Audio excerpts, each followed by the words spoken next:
Hi everyone, now I'm going to be tying, or basically I'm going to be upgrading the video. I've been asked 2 or 3 times if I could refilm the killer bug, because it was the original video I just checked, it was 14 years ago when I uploaded it, and so the quality of the video was slightly better. Well, it's a lot better since then anyway. I think it was 420p, so anyway, I'm going to be tying the killer bug, but I'm going to be tying another version as well, basically a blend, a dubbing. This is basically a modern dubbing, so that if you want to try it you can buy it, as they say. Same with the wire, I tie using the Veniards wire. You can buy the spools of this wire now, so you could before, but it was normally in bulk, but you can buy the spools, so just purposely for tying the killer bug or the pheasant tail, the Sawyer's pheasant tail, things like that. So it's a great fly, it really is. Now I'm going to be tying it, this is a size 12. Now the Chadwicks, this is the wool here. I'll lift this up. The colour code for that Chadwicks wool is the 477. This one here, this is the wool. Oh sorry, the yarn. It's basically a darning yarn. You get a hole in your socks or the elbow of your shirt, your jumper, sorry. You'd be using something like this to fix it. But basically what I've done is I've taken some of the yarn off the card. Well, it does say wool really, but anyway, and I put it onto a spool. It just basically, instead of taking a length off and tying it and throwing away the piece in your hand, this you save a lot by doing this. You don't get any, or very little waste, or no waste at all. So anyway, I'm going to be tying it, so I'll go zoom back in. I'll be tying 2. I'll be tying the one, kind of curved hook, that's good as well. That's the one with the dubbing. So anyway, we've got the Veniards, as I say, this is the copper wire. You can see there, it's the copper wire, extra small, and the diameter is 0.125 millimeters, so it's really fine. And this wire's coated, but it's important that you do use a ceramic bobbin holder. My favourite is this one here. This is the one I like to use. Believe it or not, this one I bought in 1990. I actually broke the arm. It's the only one the arms came off. I've got quite a few of these, but this one is, well, you can work it out, it's 34 years old. Well, in June it will be, because that's when I bought it, in June 1990. I remember it well. So anyway, it used to be called, it's a heavy duty it's called now, but it was called a floss bobbin holder, and it was the reason you could put floss through the actual tube, because it would, and that's why I use it like this as well, just like a wool. So anyway, I'm going to be tying it. Reasonably simple. First thing you do is, hook choice is up to yourself. Traditionally, the ones that Frank tied on were all mainly tied on a straight hook. I've never seen a curved hook. I don't think there was any curved hooks back then, but anyway, this is the standard sort of all-purpose medium. This one's from Full & Mill, size 12 in this case. So what I'm going to do is start about a couple of head lengths away from the eye, and I'm going to build up a weight and shape with the copper wire. So I'm just going down, not all the way, to say the point of the hook, just folding back the waist just to build it up as well. Just fold it back. I'm going to go up and down 2 or 3 times. I'm going to go up this time. Once I'm up, and then I'm going to tie in the Chadwicks wool, bend and break it away. That's just the waist piece. This is the wool here. Now, first thing I like to do, I like to run the wax through it. It just keeps it tight, keeps it strong. So what we do is then, just on the way down, just catch it in.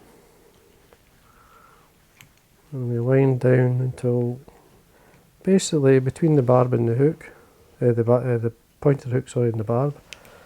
So keeping the wire tight, then what I do is change over to winding the Chadwicks wool just all the way up, and then we come back down. I mean, it's tight as you can. When we get to the back here, we catch it with the copper wire. So So we come in really close with 1, now we're heading down the way, 2, 3, 4, just leaving the bobbin at the back here, keep the wire tight, and then I'm going to whip finish, so I'm winding up the way, around about 4 times, slide it through, nice and tight, and bend and break away the wire, and trim away, and that's it, simple as that. Now what I like to do as well is to get the Velcro and bring out some of the fine fibres, get a wee bit more life into it, because it does represent, give the impression of, mainly I would say shrimp and hog louse. It's that type of shape, that type of colour, which suits. Now what I'm doing here is just the fine hairs here, I'm just drawing towards the eye just now. And then I'm going to basically allow this varnish to soak into the back here.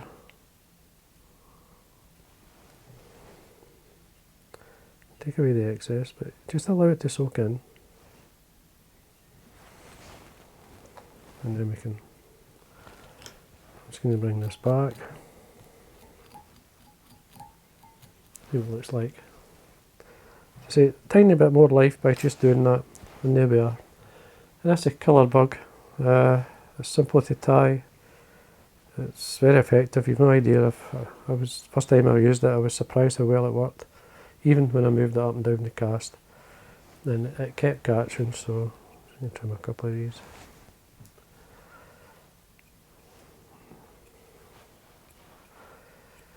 There we are. Now what I'm going to do now is change to, I'm going to use the dubbing, and I'm going to carry on and use the copper wire as well. Now when I was a fishery manager, I used to fish bugs, which were, I call bugs anyway, which basically were to represent shrimp and even hog louse. The fish feed on them, and it's a great pattern. But originally I used, this was my version when I didn't have Chadwicks 477. I would use a dubbing blend. I would use either rabbit. It was a nice Dutch blue rabbit I like. But what I've done is I've mixed 2 dubbins together. So I'm going to show you the colours so that, I mean, you can at least source these. These are from Full and Mill, so I've got the dark hairs here UV, and I've got the tan UV. So it's a modern, it's a twist on it. So I've just 50-50 of these, mixed them together, and this is a colour. I haven't tied one with it yet, so I just thought I would try it, see what it's like, and compare it. Now this was trying to get as close to the Chadwicks. I don't know if you can see it here. It's maybe not correct, I don't, maybe the way the light's got it, but we'll not know until we've actually tried it. So it's just a bit of fun. But obviously this is the type of fly that I caught my fish on, and I still like this pattern. Now what I'm actually going to do is, as I say, I'm going to tie with the copper wire. Now this is a Full Mill hook. Before I go any further, this is called the Czech Nymph. It's a black nickel, size 16. It's a nice shape, ideal for shrimp. It's ideal for quite a few flies. Now what I'm going to do is start just about 2 head lengths away from the eye or so. I want a wee bit longer. I want to rib this fly. But with the size, what I'm going to do is, because it's such a fine wire, I'm going to double up on it. So I'm just folding back, this is the waist, so I'm doubling up on it. Coming down at this point, I'm just going to come back up. I want a wee bit of weight using the copper wire. So I'm just going to build up the centre here. Get some sort of shape. And then I'm going to carry on, oops, watch the hook. Come round to the bend here. And then I'm going to get my dubbing. Now as I say, this is a blend. I could still mess around with it, but it'll be close enough. So I'm just going to lightly dub it on. And don't be shy with it. Now you could put a wee bit of super glue or varnish, and I used to do that. Make it last a wee bit longer, because I used to wear these out with catching, I mean I did really well. in this part of this style of fly at the fishery. So that's super glue. Just give it a second. And then I'm going to slowly work my way up. Just to get that grub-like shape, or shrimp shape. So it's going to be heavy on the centre, and then taper towards the eye. Now, it's quite heavy that there, like, but that's fine. Just keep it like that. Get to the eye. I say I want it to taper towards the eye. Take away any excess. And then I'm going to bring up my rib.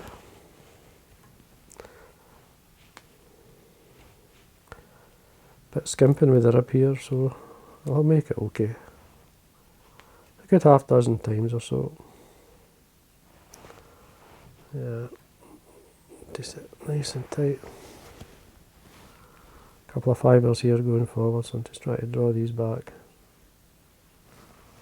3 or 4 turns there just to get it caught in, and then what we do is just bend and break it off, and then whip finish.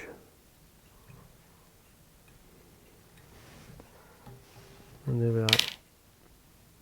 Just going to tapping this with my nail just to flatten it out, and then just lightly bend it off. There you go. Bend and break it, sorry. So there's a kind of grub-like shape, and then what I would do is just simply use the Velcro and brush it down. And this is the bug, as I would say. Very hog louse like, as you can see, rough and ready. But I tell you what, really effective pattern. Now what I'm going to do just is a wee bit of varnish just into the head area here. So let it just soak. And there we are. That's your killer bug. You can see it is a bit darker than what I've got, so a bit of blending needing to make it a wee bit better. But overall that colour's really good, so that's the colour bug. Now I'm going to basically display both so you can just see them.